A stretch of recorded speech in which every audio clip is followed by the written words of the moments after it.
நண்பர்களுக்கு வணக்கம். நான் உங்கள் இமானுவேல். முன்னதாக நாம் எதிர்பார்த்திருந்ததைப் போலவே வருகின்ற ஜனவரி 30ஆம் தேதி வாக்கில் தமிழகத்தில் அடுத்த சுற்று மழையானது தொடங்க இருக்கிறது. அதில் எந்தவிதமான மாற்றங்களோ மாற்று கருத்துக்களோ கிடையாது.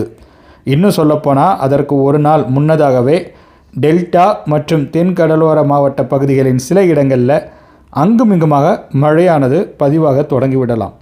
அதன் பிறகு 30ஆம் தேதி வாக்கில் இந்த மழையானது சில இடங்களில் வலுவாக பதிவாகுவதற்கான வாய்ப்புகளும் அமைப்புகளும் இருக்குது. காரைக்கால், மயிலாடுதுறை, நாகப்பட்டினம் மாதிரியான பகுதிகளிலும் அந்த மாவட்டங்களிலும் மழையானது பதிவாக வாய்ப்புகள் உண்டு. அதேபோல் திருவாரூர் மற்றும் தஞ்சாவூர் மாவட்ட பகுதிகளுக்கும் மழை சாத்தியக்கூறுகள் என்பது 30ஆம் தேதி வாக்கில் இருக்கிறது என்பதை இந்த காணொலியின் வாயிலாக உங்கள் கூட நான் பகிர்ந்து கொள்கிறேன். இவை தவிர்த்து கும்பகோணம் சுற்றுவட்டார பகுதிகளில் கூட மழையானது பதிவாகலாம். இலங்கையினுடைய மழை வாய்ப்புகள் தொடர்பான விஷயங்களுக்கு நம்ம வருவோம். முதல்ல தமிழகத்தினுடைய இந்த நிலவரத்தை உங்கள் கூட நான் பகிர்ந்து கொள்கிறேன். டெல்டாவில் மழை வாய்ப்பு இருக்குங்கிறது கிட்டத்தட்ட உறுதியாயிட்டு. அப்போ தென்கடலோர மாவட்டங்களுக்கு மழை வாய்ப்பு இருக்கான்னு ஒரு கேள்வியை முன் வச்சிங்கனாக்கா இந்த மாதிரியான ஒரு கேள்வியை நீங்கள் முன்வைக்கணும்னு அவசியமே கிடையாது. ஏன்னா நிச்சயமாக மழைக்கான சாத்தியக்கூறுகளும் அமைப்புகளும் இருக்குது. தென் உள் மாவட்ட பகுதிகளிலும் மழைக்கான வாய்ப்புகளும் அமைப்புகளும் 30ஆம் தேதி வாக்கில் 30ஆம் தேதி அன்று இருக்கும். குறிப்பாக பார்த்திங்கன்னா ராமநாதபுரம் மாவட்ட பகுதிகளில், ராமநாதபுரம் மாவட்ட கடலோர பகுதிகளிலும் மழையானது பதிவாகலாம். புதுக்கோட்டை மாவட்ட கடலோர பகுதிகளிலும் மழைக்கான சாத்தியக்கூறுகளும் அமைப்புகளும் இருக்கிறது. இவை போக தூத்துக்குடி மாவட்டத்திலும் மழையானது குறிப்பிட்டு சொல்லும்படியான அளவு பதிவாகும் அப்படிங்கிற மாதிரி தான் நம்ம எதிர்பார்க்கிறோம். நெல்லை மாவட்டத்திலும் மழையானது பதிவாகும். நெல்லை மாநகர் மற்றும் அதனுடைய புறநகர் பகுதிகளிலும் இந்த காலகட்டத்தில் மழை பதிவாக அனைத்து அமைப்புகளும் இருக்கும். பதிவாகுதாங்கிறத நம்ம வெயிட் பண்ணி பார்க்கலாம். ஏன்னா கண்டிஷன்ஸ் சேஞ்சபிள் தான். இப்போ சதர்ன் ஹெமிஸ்பியர், அதாவது பூமியினுடைய தெற்கு அரைக்கோளத்தில் தான் ஆக்டிவிட்டிஸ் இம்ப்ரூவ் ஆகணும். ஆனால் பூமியினுடைய வடக்கு அரைக்கோளத்தில் லோவர் லேட்டிடியூடில் குறிப்பாக பார்த்திங்கனாக்கா நம்ம பூமத்திய ரேகைக்கு ஒட்டி இருக்கக்கூடிய அந்த கடல் பரப்பில் அவ்வப்பொழுது சுழற்சிகள் உருவாகி இப்போ கிழக்கிலிருந்து மேற்கு நோக்கி நகர்ந்து கொண்டு இருப்பதனால தான் இந்த மழை வாய்ப்புகள் என்பது கிடைக்கிறது. அடுத்து வரக்கூடிய அந்த சுற்றும் பார்த்திங்கனாக்கா இலங்கைக்கு அருகில் அந்த சுழற்சி வருவதனால தான் மழைக்கான சாத்தியக்கூறுகளை ஏற்படுத்துகிறது. ஸோ அதனால தான் இலங்கையினுடைய தென்கிழக்கு கடலோர மாவட்டங்களில் அடுத்தடுத்து வரக்கூடிய நாட்களிலும் பிப்ரவரி மாதத்திலும் மழைக்கான வாய்ப்பு இருக்குது அப்படிங்கிறத நான் பகிர்ந்து கொண்டு இருக்கிறேன். நிறைய பேர் அங்கிருந்து கேட்டுக்கொண்டு இருக்கிறீங்க. ஸோ அதனால தான் சொல்கிறேன். முதல்ல நான் தமிழகத்தினுடைய நிலவரத்தை பதிவு பண்ணி முடிச்சிடுறேன். அதன் பிறகு நான் இலங்கையினுடைய நிலவரத்திற்கு அப்புறம் வரேன். ஸோ தூத்துக்குடி மாவட்டத்தினுடைய சில இடங்களில் மழையானது பதிவாகும் அப்படிங்கிற மாதிரி நம்ம நம்பிக்கையுடன் காத்திருக்கலாம். நெல்லை மாவட்டத்தினுடைய சில இடங்களிலும் மழை பதிவாகும் அப்படிங்கிற மாதிரி நம்ம நம்பலாம். நெல்லை மாவட்ட மேற்கு தொடர்ச்சி மலை பகுதிகளில் நிச்சயமாக மழை பதிவாகும் அப்படிங்கிற மாதிரி நம்ம உறுதியாகவே சொல்லலாம். ஏன்னா இதை மட்டும் என்னால் உறுதிப்படுத்த முடியும். அந்த மாஞ்சோலை, காக்காச்சேனை மாதிரியான இடங்களிலெல்லாம் நிச்சயமாக மழையானது பதிவாகிடும். சில நேரங்களில் வலுவான மழைக்கும் வாய்ப்புகள் என்பது 30, 31ஆம் தேதிகளில் இருக்கலாம். அதே போல் நம்ம விருதுநகர் மாவட்டத்தினுடைய மேற்கு பகுதிகளிலும் மழையானது பதிவாகலாம். உட்பகுதிகளிலும் மழையானது பதிவாகலாம். மதுரை மாவட்டத்தில், சிவகங்கை மாவட்டத்தினுடைய சில இடங்களிலும் மழைக்கான வாய்ப்புகள் எல்லாம் இருக்கிறது. தேனி மாவட்டத்திலும் சில இடங்களில் மழையானது பதிவாகலாம். திண்டுக்கல் மாவட்ட பகுதிகளுக்கும் மழை வாய்ப்புகள் இருக்குது. 30ஆம் தேதி வாக்கில், 31ஆம் தேதிகளின் வாக்கில் கூட மழையானது பதிவாகலாம். சரி, உட்பகுதிகளில் குறிப்பாக பார்த்திங்கன்னா மேற்கு உள் மாவட்டங்களில், மேற்கு மாவட்டங்களெல்லாம் மழை வாய்ப்பு இருக்கான்னு கேட்டிங்கனாக்கா இருக்குது. கோயம்புத்தூர் மாவட்டத்தில் நம்ம மழையை எதிர்பார்க்கலாம். நீலகிரி மாவட்ட கிழக்கு பகுதிகளிலும் மழை பதிவாகுவதற்கான வாய்ப்புகளும் அமைப்புகளும் கொஞ்சம் அதிகமாகவே இருக்குதுன்னு சொல்லலாம். குறிப்பாக நீலகிரியில், அதாவது குன்னூர் மற்றும் கோயம்புத்தூர் இடைப்பட்டு இருக்கக்கூடிய அந்த சாலை இருக்குது இல்லையா, அங்கே கூட சில இடங்களில் மழையானது பதிவாகலாம். ஈரோடு மாவட்ட வடக்கு பகுதிகளிலும் மழைக்கான வாய்ப்புகள் என்பது இருக்கும். மேற்கு உள் மாவட்டங்களில் பாலக்காடு கணவாய் பகுதிகளில் மழைக்கான வாய்ப்பு இருக்கான்னு கேட்டிங்கன்னா இருக்குது. 30ஆம் தேதி கடலோர பகுதிகளில் டெல்டாவில் மழை பதிவாக தொடங்கிவிட்டதென்றால் அதன் பின்னர் ஆப்வியஸ்லி 31ஆம் தேதி உட்பகுதிகளில் மழையானது பதிவாக போகுது. சாரல், தூறல் மழையெல்லாம் அங்குமிங்குமாக பதிவாகலாம். இந்த பச்சைமலை இருக்குது இல்லையா, அந்த மாதிரியான பகுதிகளில் கூட அந்த காலகட்டத்தில் மழையானது பதிவாகும். கங்கவல்லி, கொல்லிமலை மாதிரியான இடங்களிலும் மழையானது பதிவாகும். ஒரு மலைப்பாங்கான இடத்திற்கு கிழக்கே இருக்கக்கூடிய பகுதிகள் இந்த காலகட்டத்தில் ஓரளவிற்கு பெனிஃபிட் அடைஞ்சிரும். இப்போ நம்ம இலங்கையினுடைய நிலவரத்திற்கு வந்துடுவோம். தமிழகத்தில் நிச்சயமாக அடுத்த சுற்று மழை இருக்குது. இப்போ கடந்த 24 மணி நேரத்தில் நாம் எதிர்பார்த்திருந்ததைப் போலவே இலங்கையில் ஹினிதுமா அப்படிங்கிற ஒரு பகுதி, இது காலே அருகே இருக்கக்கூடிய பகுதி, அங்கே பார்த்திங்கனாக்கா 110 மில்லிமீட்டர் அளவு மழை பதிவாகி இருப்பதாக நமக்கு தகவல்கள் கிடைக்க வந்திருக்கிறது. ஸோ நேற்றும் இலங்கையினுடைய தெற்கு பகுதிகளில் மழையானது பதிவாகி இருக்கிறது. அம்பாறை மாவட்டத்திலும் மழையானது பதிவாகி இருக்கிறது. அதில் மறுக்கிறதுக்கு எதுவுமே கிடையாது. அந்த மழை காணொளி கூட எனக்கு கிடைக்க வந்தது. தற்பொழுது கூட பார்த்திங்கனாக்கா அம்பாறை மாவட்டத்தில் ஒரு சில இடங்களில் விட்டு விட்டு மழையானது பதிவாகி கொண்டு இருக்கலாம். இலங்கையினுடைய வடக்கு மாகாணங்களிலும் மழையானது பதிவாகி கொண்டிருக்கிறது அப்படிங்கிற மாதிரி நண்பர்கள் வந்து பகிர்ந்துருந்தீங்க. அதெல்லாம் என்னால் பார்க்க முடிந்தது. குறிப்பாக மன்னார் அருகில் முல்லைத்தீவு மன்னார் இடைப்பட்டு இருக்கக்கூடிய பகுதிகளிலும் அவ்வப்பொழுது மழையானது பதிவாகி கொண்டிருக்கிறதாம்.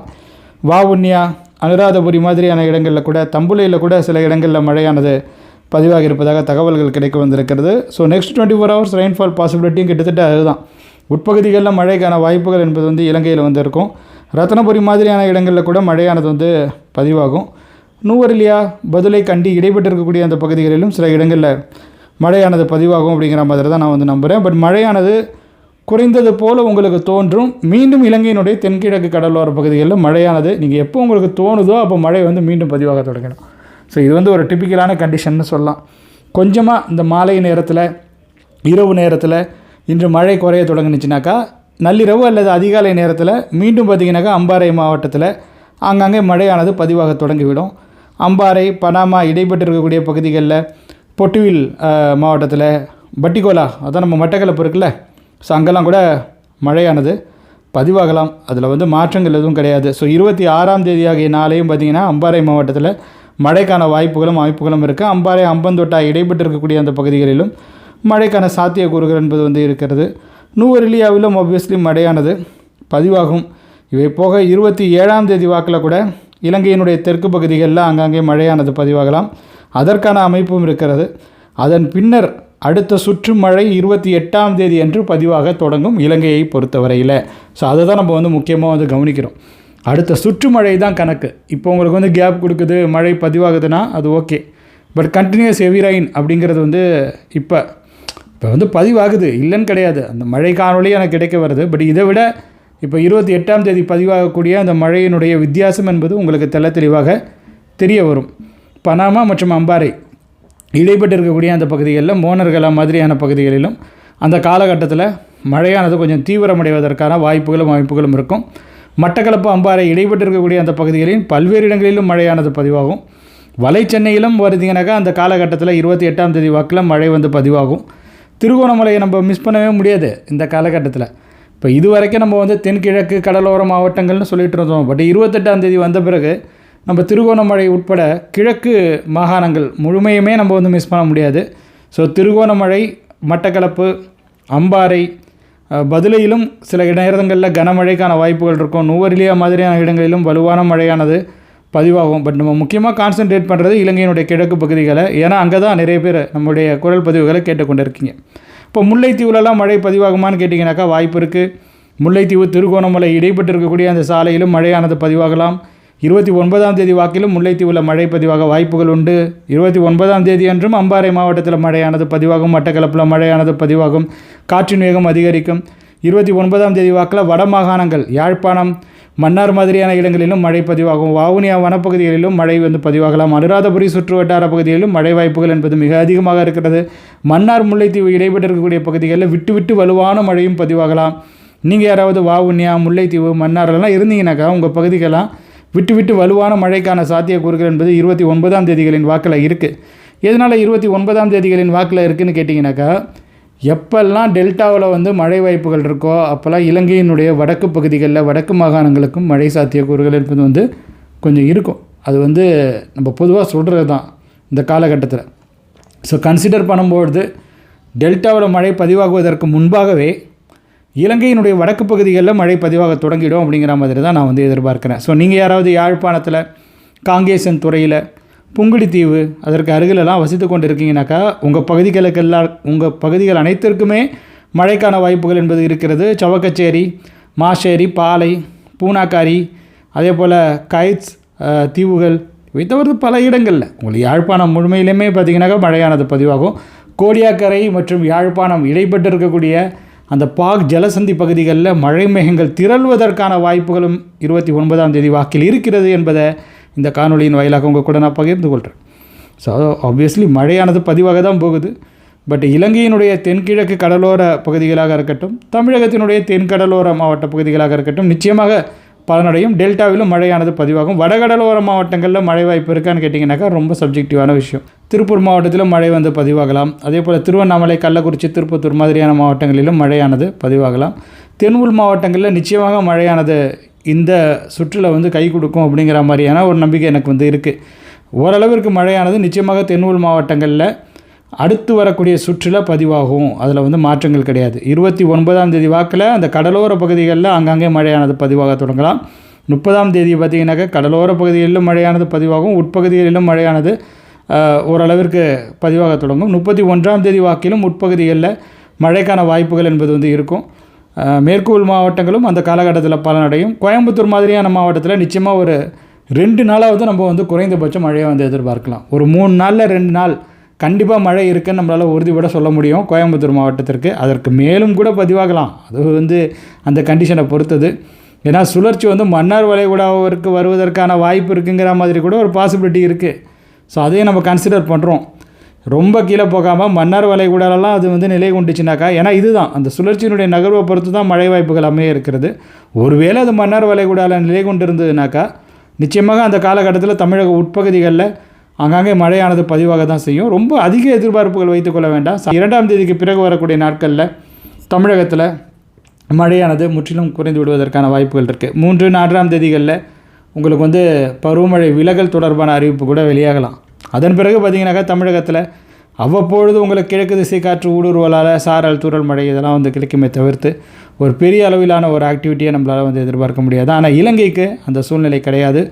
இலங்கையில் அதற்கு பிறகு வரக்கூடிய நாட்களிலும் அந்த தென்கிழக்கு கடலோர மாவட்டங்களில் அவ்வப்பொழுது மழையானது பதிவாகி கொண்டு தான் இருக்கும். அதில் மறுக்கிறதுக்கு ஒன்றும் கிடையாது. அடுத்தடுத்து லோவர் லாட்டிடியூடில் சுழற்சிகள் வரும் அப்படிங்கிற மாதிரி தான் என்னுடைய எதிர்பார்ப்பு இருக்குது. ஸோ அதனை அடிப்படையாக கொண்டு தான் நான் வந்து சொல்கிறேன். பட் ஓரளவுக்கு கேப் இருக்கும். முன்பு இருந்ததை விட பரவாயில்லை என்பது போல் தோன்றலாம். பட் ஆனால் அதுவும் பாதிக்கும் கண்டிப்பாக. ஏன்னா அங்கே வந்து ஹார்வெஸ்டிங் ஒர்க் நடக்குது அப்படிங்கிற மாதிரி ஒரு நண்பர் கூட வந்து சொல்லியிருந்தார். நேற்று என் கூட பேசியிருந்தார். நள்ளிரவுக்கு நெருக்கத்தில் எனக்கு வந்து ஃபோன் பண்ணி பேசியிருந்தார். அதெல்லாம் கொஞ்சம் வருத்தமாக தான் இருக்குது. பட் இதுதான் நிலவரம், வேறு ஒன்றும் பண்ணுறதுக்கு இல்லை. இயற்கையில் நம்ம என்ன பண்ண முடியும் சொல்லுங்கள். அவ்வளோதான் தோழர்களே இந்த காணொலியை பொறுத்த வரைக்கும். அப்புறம் கடந்த காணொலியினுடைய கருத்துரை பகுதியில் நீங்கள் என்னென்ன கேள்விகளை முன் வச்சுருக்கீங்களோ அவைகளுக்கு என்னுடைய விளக்கங்களை வழங்கிடுறேன். ஏன்னா நேற்று நான் வந்து விளக்கங்கள் வழங்கலைன்னு நினைக்கிறேன். ஸோ அதனால் கூட சில பேருக்கு என்ன ஒரு விளக்கங்கள் வழங்காமல் போயிட்டார் அப்படிங்கிற மாதிரி கூட தோணிருக்கலாம். பட் என்னென்னா கொஞ்சம் அவசரமாக பதிவு பண்ணேன். முதலாவதாக இப்போ கடந்த காணொலியில் நேற்றைய பிற்பகல் நேர காணொலியில் Panchavarnam Ganesan fog dry weather Ennore அப்படிங்கிறத நம்ம கூட பகிர்ந்துருக்கிறாரு 18 மணி நேரத்திற்கு முன்பாக. ஆமாம், சென்னையில் வந்து பனிப்பொழிவு இருக்குது. ஏர்லி மார்னிங்கில் ட்ரை வெதர் தான் இருக்குது. பகல் நேரத்தில் வெப்பநிலை கொஞ்சம் கூடுதலாகவே இருக்குது இங்கெல்லாம் நம்ம குரோம்பேட்லலாம். அதுக்கப்புறம் ஜெமிக் சஞ்சிமிக்ஸ் அப்படிங்கிற நண்பர் வந்து வணக்கம் ப்ரோ, தற்போது இலங்கையில் மன்னார் மாவட்டம் உட்பட வட மாவட்டத்திலும் மழை 2 நாட்களாக மழை இல்லை. அடுத்த சுற்று எப்படி இருக்கும் அப்படிங்கிற மாதிரி வந்து கேட்டிருக்காரு. ஆக்சுவலாக அவங்க டைப் பண்ணும் போது என்ன ஆகிடுதுன்னா அவங்க சொல்ல வர்றது அப்படியே நமக்கு வந்து புரிகிற மாதிரி இல்லை. சில வித்தியாசங்கள் இருக்குது. ஸோ அதனால தான் கண்டுபிடிக்கிறது கஷ்டமாக இருக்குது. பட் மன்னாரிலும் மழை வாய்ப்பு இருக்குது. அதை நான் அந்த காணொலியிலே மென்ஷன் பண்ணியிருக்கேன். 29ஆம் தேதிகளின் வாக்கில் நிச்சயமாக இலங்கையினுடைய வடக்கு மாகாணங்களிலும் நம்ம விட்டு வலுவான மழையை வந்து எதிர்பார்க்கலாம். சில இடங்களில் தொடர் மழையும் வந்து பதிவாகவும் வாய்ப்புகள் உண்டு. அதன் பிறகு பஞ்சவர்ணம் கணேசன் இவர் வந்து நேற்று முன்தினம் நான் பதிவு செய்திருந்த அந்த காணொலியில் வந்து பகிர்ந்திருக்கிறாரு. ட்ரை வெதர் எண்ணூர் அப்படிங்கிறத நமக்கு தெரியப்படுத்தியிருக்கிறார். நன்றி அவருக்கு. அதன் பிறகு நாகராஜா அப்படிங்கிற ஒரு ஐடியிலேருந்து எனி ரைன் இன் ஆலங்குளம் தென்காசி டிஸ்ட்ரிக்ட் அப்படிங்கிற மாதிரி வந்து கேட்டிருக்காங்க. ஸோ பெரும்பாலும் பார்த்தீங்கன்னாக்கா தென்காசி மாவட்டத்திலும் மழை வாய்ப்பு இருக்குன்னு தான் அர்த்தம். நான் தென் மாவட்ட மேற்கு தொடர்ச்சி மலைப்பகுதிகள்னு மென்ஷன் பண்ணும்போது தென்காசி மாவட்டத்திற்கும் மழை வாய்ப்பு இருக்குது. 29, 30, 31, 1 இந்த 4 நாட்களை நீங்கள் வந்து கன்சிடர் பண்ணிக்கோங்க. இந்த 4 நாட்களில் நிச்சயமாக ஒரு 2 நாட்கள் அல்லது 2 அல்லது 3 நாட்கள்னு கூட எடுத்துக்கலாம். தென்காசி மாவட்டத்திலும் மழையானது பதிவாகும். அவ்வளோதான் தோழர்களை இந்த காணொலியை பொறுத்த வரைக்கும். இந்த காணொலி உங்களுக்கு பயனுள்ள வகையில் அமைந்திருக்கும் அப்படிங்கிற மாதிரி நான் உறுதியாகவே நம்புகிறேன். உங்களுக்கு இந்த காணொலி பயனுள்ளதாக அமைந்திருக்கு அப்படிங்கிற மாதிரி தோணுச்சுன்னா நீங்கள் இந்த காணொலியை லைக் செய்து கொள்ளுங்கள். உங்கள் நண்பர்களுடன் பகிர்ந்து கொண்டு ஷேர் செய்து கொள்ளுங்கள். மறக்காமல் நமது யூடியூப் பக்கத்திற்கோ அல்லது முகநூல் பக்கத்திற்கோ சப்ஸ்கிரைப் அல்லது ஃபாலோ செய்து வைத்துக்கொள்ளுங்கள். வானிலை தொடர்பான மேலும் பல தகவல்களுடன் அடுத்தடுத்து வரக்கூடிய நாட்களிலும் உங்கள் கூட நிறைய விஷயங்களை பகிர்ந்து கொள்வதற்காக நான் காத்திருக்கிறேன். அது வரையில் உங்களிடமிருந்து விடைபெற்றுக் கொள்வது உங்கள் இம்மானுவேல். நன்றி, வணக்கம்.